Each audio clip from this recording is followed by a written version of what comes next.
Frères et sœurs, madame, monsieur, mes chers amis, bonjour et bienvenue à l'église protestante évangélique Philadelphie.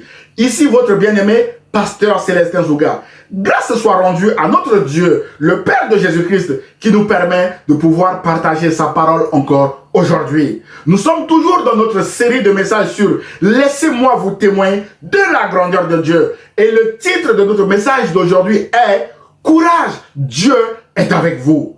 Mes chers amis, notre titre est tiré du livre du prophète Agé au chapitre 1er et au verset 13 où il est écrit « Agé, envoyé de l'Éternel, dit au peuple, d'après l'ordre de l'Éternel, je suis avec vous, dit l'Éternel. » Mes chers amis, Dieu est avec vous, Dieu est avec moi, ça change le combat. Le combat n'est plus le nôtre, le combat devient le combat de Dieu, qui est aussi l'Éternel des armées célestes.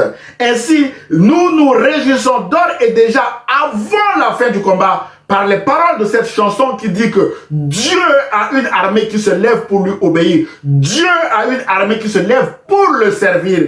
Aussi, nous connaissons l'issue du combat qui est la victoire en Jésus-Christ.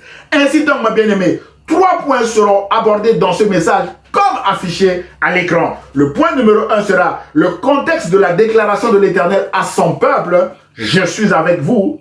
Le deuxième point sera Dieu appelle son peuple à examiner les lourdes conséquences de sa négligence. Et le troisième et dernier point sera Dieu réveille l'esprit de son peuple à se lever pour bâtir. Point numéro 1, le contexte de la déclaration de l'Éternel à son peuple. Je suis avec vous. Alors, quel était le contexte de cette déclaration, mes chers amis? Frères et sœurs, mes chers amis, je rappelle que le message d'aujourd'hui est la suite de notre message du dimanche dernier sur Dieu achève toujours son œuvre malgré les agissements destructeurs des méchants qui est encore disponible en ligne. Ce message donne plus de détails sur le contexte de notre récit de ce matin. Je vous encourage à aller le regarder. Mes chers amis, les premiers destinataires de cette parole de l'Éternel qui dit « Je suis avec vous » étaient des anciens exilés juifs qui revenaient de la captivité babylonienne qui a duré 70 ans sous la direction de Zorobabel, le gouverneur de Juda, et de Josué, le souverain sacrificateur, avec pour mission commandée par Dieu de reconstruire le temple de Jérusalem en ruine, pillé et détruit par le roi Nebuchadnezzar à l'occasion de la déportation du peuple de Dieu de Jérusalem à Babylone. Frères et sœurs, mes chers amis, la semaine dernière, nous avons vu que Dieu a réveillé l'esprit du roi de Perse, Cyrus, qui a ordonné le retour du peuple de Dieu de Babylone à Jérusalem pour cette mission de reconstruction du temple. Dieu a aussi réveillé l'esprit de son peuple pour se lever, pour aller reconstruire la maison de Dieu dans leur pays d'origine. Donc le peuple était aussi content de rentrer chez lui. Mes bien-aimés, Dieu a pourvu à cette œuvre avec des offrandes volontaires. Aussi, le roi Cyrus avait restitué au peuple de Dieu les ustensiles que le roi Nebuchadnezzar avait volés au temple de Jérusalem lors de la déportation. Ce qui a facilité, mes bien-aimés, le lancement des travaux de reconstruction du temple de Dieu à Jérusalem. Le livre d'Esdras commence par le décret du roi Cyrus et nous donne plus de détails, mes bien-aimés, dans le Seigneur, sur le contexte de ce récit. Frères et sœurs, mes chers amis, l'œuvre de Dieu attire toujours des ennemis. Les ennemis de Juda vont s'opposer à cette œuvre par la ruse, par la trahison et par la violence, arrêtant ainsi les travaux pendant 16 ans, mes bien-aimés. La Bible déclare en Esdras chapitre 4, verset 24 que alors s'arrêta l'ouvrage de la maison de Dieu à Jérusalem et il fut interrompu jusqu'à la seconde année du règne de Daïrus, roi de Perse. Mes chers amis, le peuple de Dieu découragé va s'occuper de ses propres affaires au détriment des travaux de la maison de Dieu. Pour réveiller à nouveau l'esprit du peuple afin de reprendre ses travaux, Dieu va lui parler à travers le prophète Agé et va promettre à son peuple que « Je suis moi-même avec vous », déclare l'Éternel en Agé chapitre 1, verset 13, qui est notre verset du jour. Mes chers amis, mon frère, ma soeur, peut-être que ce matin, vous êtes aussi découragés comme ce peuple qui, sous la pression des attaques de l'ennemi, va abandonner la voie de Dieu pour suivre sa propre voie, avec le risque de s'éloigner encore de Dieu, mes bien-aimés, de sortir de la présence de Dieu en basculant à nouveau dans l'idolâtrie, parce que leurs voisins baignaient dans l'idolâtrie. Dans ce cas, mes bien-aimés, ce message d'encouragement est à vous, mes bien-aimés, et à moi aussi. Si Dieu est avec nous, qui sera contre nous? D'après Romains chapitre 8, verset 31. David disait dans son psaume 23 que l'Éternel est mon berger, je ne manquerai de rien au verset 1. Et au verset 4, David dit ceci: quand je marche dans la vallée de l'ombre de la mort, mes chers amis, écoutez le nom de cette vallée qui s'appelle vallée de l'ombre de la mort. Et David dit, quand je marche dans la vallée de l'ombre de la mort, je ne crains aucun mal, car tu es avec moi, car Dieu est avec moi. Ta houlette et ton bâton me rassurent. Mes chers amis, c'est dangereux d'abandonner la voie de Dieu. Nous devenons systématiquement une proie pour nos ennemis. N'abandonnons jamais la voie de Dieu, mes chers amis. Continuons l'œuvre de Dieu malgré les oppositions de nos ennemis, car celui qui nous envoie, c'est-à-dire Dieu, est grand et redoutable, d'après Néhémie chapitre 1 verset 5, et Dieu est au-dessus de nos ennemis. Le psalmiste s'exclame dans le psaume 84 verset 6 à 7 en disant que heureux ceux qui placent en toi, c'est-à-dire ceux qui placent en Dieu leur appui. Ils trouvent dans leur cœur des chemins tout tracés. Mais bien aimé, on souligne, ils trouvent dans leur cœur des chemins tout tracés. Lorsqu'ils traversent la vallée de Baca, c'est-à-dire la vallée des larmes, ils la transforment en un lieu plein de sources. Et la pluie la couvre aussi de bénédictions. Mes chers amis, êtes-vous en ce moment dans la vallée des larmes comme moi, mes bien-aimés? Faisons confiance à notre Dieu. Mes bien-aimés, la présence de Dieu à nos côtés change le combat, mes bien-aimés, comme nous l'avons dit. C'est alors, mes bien-aimés, que Dieu lui-même nous conduira vers un oasis pour nous désaltérer et Dieu lui-même nous conduira vers de verts pâturages pour nous nourrir, mes bien-aimés, dans le Seigneur. Et ce, uniquement à cause de son nom, c'est-à-dire par grâce. Mes chers amis, pour cela, nous devons nous examiner maintenant, mes bien-aimés, comme Dieu a invité aussi son peuple à s'examiner et à prendre la décision radicale de marcher dans les voies de Dieu. Alors, pourquoi le peuple de Dieu devait s'examiner, mes bien-aimés, dans le Seigneur? Point numéro 2, Dieu appelle son peuple à examiner les lourdes conséquences de sa négligence. Mes chers amis, Dieu a réveillé l'esprit de ce peuple pour aller lui bâtir un temple à Jérusalem, d'après Esdras chapitre 1er, mes bien-aimés. Mais ce peuple arrive à Jérusalem, commence et abandonne les travaux du temple sous la pression de leurs ennemis pour s'occuper de leurs propres affaires, sous prétexte que le temps de reconstruire le temple de Dieu n'est pas encore arrivé. La Bible déclare en Agé chapitre 1 verset 2 que ce peuple prétend qu'il n'est pas encore venu le moment de reconstruire la maison de l'Éternel. Autrement dit, mes bien-aimés, Dieu dit que c'est le moment de reconstruire le temple et le peuple dit que ce n'est pas encore venu le moment de reconstruire le temple et chacun va s'occuper des travaux de sa propre maison afin d'y habiter au détriment des travaux de la maison de Dieu. Waouh! Mes chers amis, face à ce comportement, Dieu, qui est le plus grand pédagogue de tous les temps, va amener son peuple, mes bien-aimés, à réfléchir sur sa situation à travers une seule question. Dieu leur pose la question suivante. Est-ce le moment pour vous d'habiter vos maisons lambrissées quand ce temple est détruit? Si oui, alors examinez votre situation. Mes chers amis, dans ce premier oracle de Dieu qui prend tout le premier chapitre du livre d'Agé, Dieu appelle par 2 fois son peuple à examiner ses voies. Au verset 5 et 7, il est écrit: considérez attentivement vos voies, version seconde 1970, ou encore réfléchissez attentivement à votre conduite, version seconde 21, ou encore réfléchissez donc bien à ce qui vous arrive. Alors, qu'est-ce qui était arrivé à ce peuple, mes chers amis? Frères et sœurs, mes chers amis, en prenant une autre voie que celle tracée par Dieu, voici ce qui était arrivé à ce peuple. Au verset 6 où il est écrit: vous semez beaucoup et vous recueillez peu. Vous mangez et vous n'êtes pas rassasiés. Vous buvez et vous n'êtes pas désaltérés. Vous êtes vêtus et vous n'avez pas chaud. Le salaire de celui qui est à gage tombe dans un sac percé. Waouh! Autrement dit, le peuple souffre de famine et de soif parce qu'il travaille beaucoup et récolte peu, mes bien-aimés. Tout ce que le peuple gagne par son travail est dilapidé comme un salaire qui tombe dans un sac percé. Voilà le résultat de ne pas suivre la voie de Dieu. Mon frère, ma soeur, ce message s'adresse aussi à nous et nous invite à examiner nos voies, à réfléchir à nos conduites et, mes bien-aimés, à réfléchir également à ce qui nous arrive maintenant. Sommes-nous en train de nous occuper des affaires de Dieu ou de nos propres affaires, mes bien-aimés dans le Seigneur? Quelles sont nos priorités?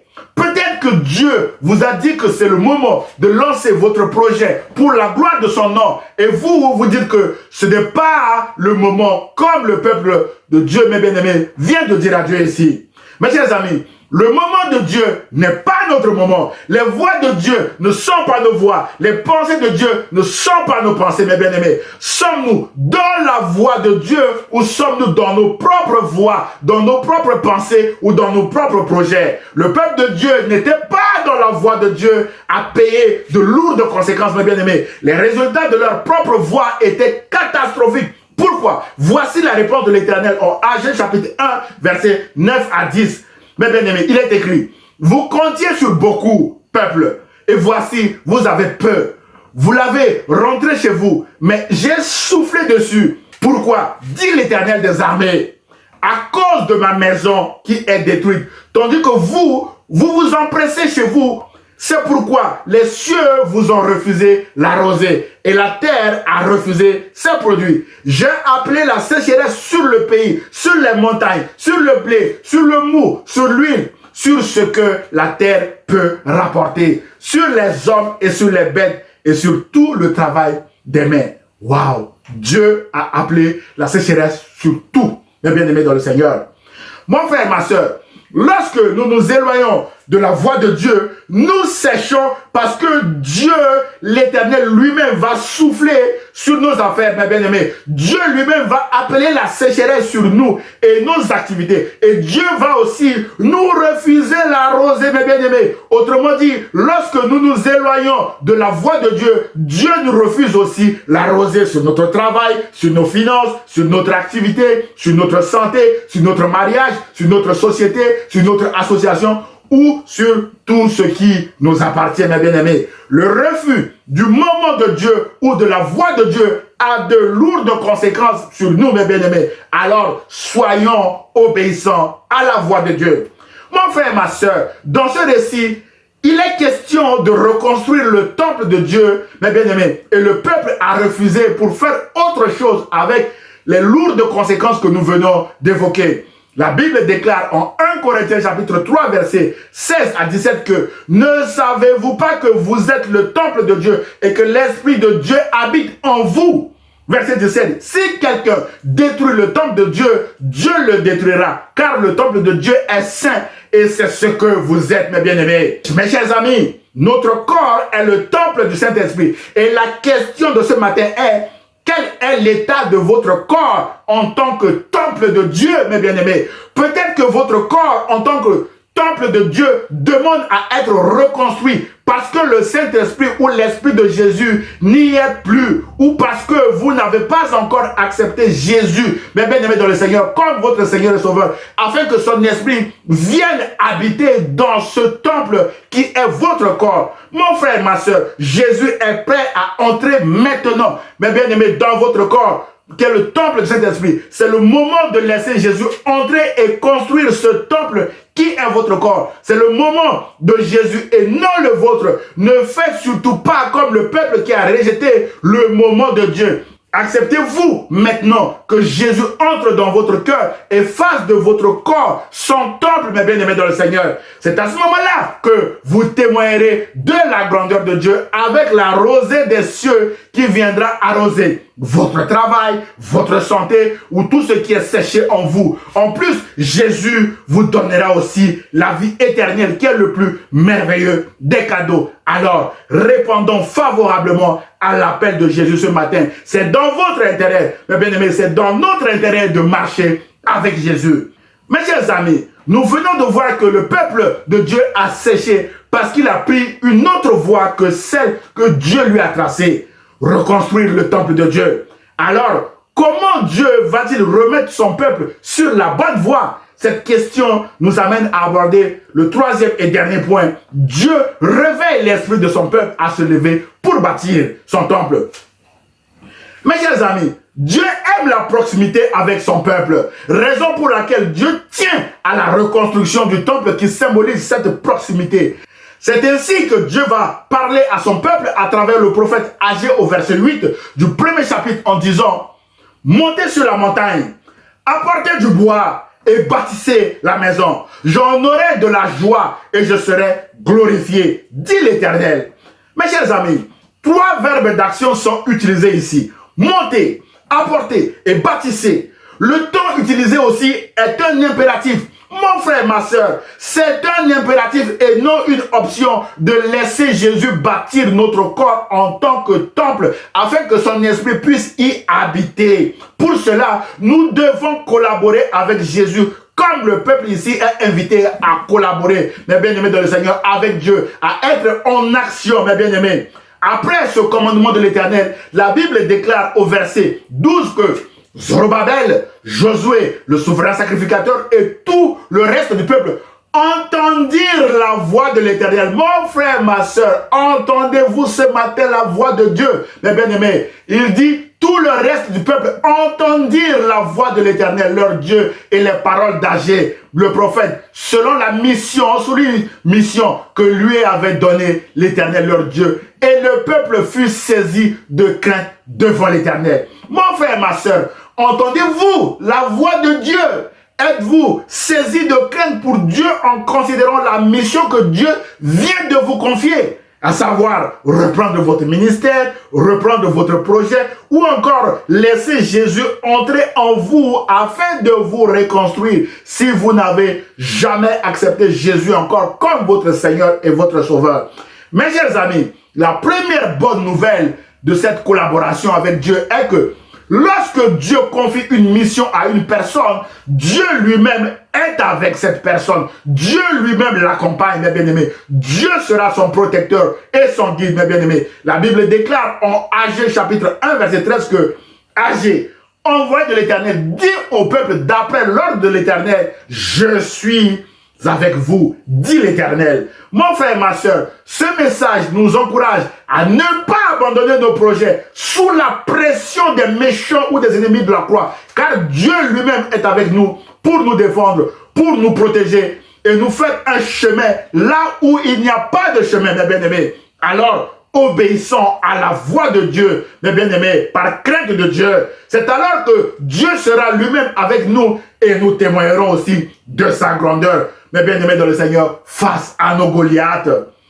Mes chers amis, la deuxième bonne nouvelle est que c'est Dieu lui-même qui a encore réveillé l'esprit de son peuple à se lever pour bâtir son temple. La Bible déclare au verset 14 que l'Éternel réveilla l'esprit de Zorobabel, gouverneur de Juda, et l'esprit de Josué, le souverain sacrificateur, et l'esprit de tout le reste du peuple. Ils vinrent et ils se mirent à l'œuvre dans la maison de l'Éternel des armées, leur Dieu. Waouh! Esprit réveillé, ils se sont mis à l'œuvre dans la maison de l'Éternel, leur Dieu. Mes chers amis, aujourd'hui, l'Éternel nous réveille l'esprit avec ce message afin de nous lever et de collaborer avec Jésus pour la reconstruction de notre corps comme le temple du Saint-Esprit. Dieu nous réveille l'esprit afin de relancer notre ministère. Si nous avons abandonné préalablement, Dieu nous réveille l'esprit, mes bien-aimés, de relancer notre projet, mes bien-aimés dans le Seigneur, tous les projets que Dieu nous a mis à cœur, mes bien-aimés, notre esprit est réveillé ce matin. Quelle est votre priorité, mes bien-aimés? Vos affaires personnelles. Mon frère, ma soeur, aujourd'hui, Jésus a des solutions pour votre santé, pour vos finances, pour votre mariage, pour vos enfants, pour votre entreprise, pour votre association ou tout ce qui vous tient à cœur ou tout ce qui est séché en vous. Mais, écoutez ceci, mes bien-aimés, ces solutions doivent passer par la reconstruction de votre corps qui doit être le temple du Saint-Esprit. Ces solutions passent également par Jésus, mes bien-aimés. Laissez Jésus y entrer afin de vous reconstruire. Jésus a dit en Matthieu chapitre 6, verset 33, que cherchez premièrement le royaume et la justice de Dieu. Et toutes ces choses, en souligne, toutes ces choses vous seront données par-dessus. L'expression toutes ces choses sous-entend tout ce qui vous tient à cœur, tout ce qui me tient à cœur. Alors, si vous entendez ce message, la voix de l'Éternel aujourd'hui, mes bien-aimés dans le Seigneur, n'endurcissez pas votre cœur, mais ayez la crainte de l'Éternel comme le peuple de Dieu et laissez Jésus bâtir son temple qui est votre corps en l'acceptant comme votre Seigneur et votre Sauveur. C'est le but principal de ce message, mes bien-aimés dans le Seigneur. En conclusion, frères et sœurs, mes chers amis, dans ce premier chapitre du livre d'Agé, nous avons vu que le peuple a séché à cause de sa négligence dans les travaux de reconstruction du temple de Jérusalem. En effet, le temple symbolise la proximité de Dieu à son peuple. Et lorsque le peuple a abandonné ce projet et s'est éloigné de Dieu au profit de ses propres affaires, le peuple est entré dans la sécheresse dans toutes ses affaires. Mais la bonne nouvelle est que Dieu lui-même a interpellé son peuple à travers le prophète Agé, à examiner sa voie et à réfléchir à ce qui lui est arrivé. Pas de récolte suffisante, famine, souffrance et autres. Mon frère, ma soeur, sommes-nous dans la voie de Dieu ou dans nos propres voies, mes bien-aimés? Rappelons-nous que nos propres voies vont nous conduire à la sécheresse comme le peuple. Frères et sœurs, mes chers amis, la Bible déclare que notre corps est le temple du Saint-Esprit qui a aussi besoin d'être reconstruit si Jésus n'y est pas ou si Jésus, mes bien-aimés dans le Seigneur, n'est plus. Dieu veut être proche de nous à travers le Saint-Esprit qui est aussi appelé l'Esprit de Jésus. Et nous recevons, mes bien-aimés, le Saint-Esprit lorsque nous acceptons Jésus-Christ comme notre Seigneur et notre Sauveur. La question ce matin est, acceptez-vous Jésus comme votre Seigneur et votre Sauveur? Enfin, mes chers amis, Dieu a promis d'être avec son peuple. Si Dieu est avec nous, qui sera contre nous? Alors, levons-nous et bâtissons la maison de l'Éternel. Car Jésus lui-même a dit, je suis avec vous tous les jours jusqu'à la fin du monde. Mes chers amis, que Dieu vous bénisse. Prions le Seigneur. Seigneur Jésus, je prie pour mon frère ou ma soeur qui vient de regarder ce message et qui s'attend à toi pour sa guérison, pour sa recherche d'emploi, pour son mariage, pour ses enfants ou pour tout autre projet que tu lui as mis à cœur. Seigneur, accomplis ta parole en intervenant dans la vie de mon frère ou de ma soeur comme tu nous as promis dans ce message ce matin.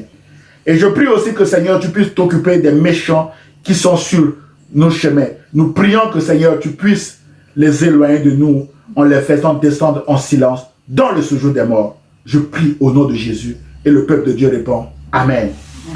Frères et sœurs, mes chers amis, si vous avez aimé le message, merci de le liker et de le partager à vos proches. Vous pouvez également m'envoyer un mail d'encouragement, vos sujets de prière ou vos questions ou remarques à église de Philadelphie 785@gmail.com. J'aurai le plaisir de vous répondre. À dimanche prochain à 10 h sur la page Facebook ou sur la chaîne YouTube de l'église protestante évangélique Philadelphie. Et ce, si Dieu le veut. À très bientôt mes chers amis. Au revoir.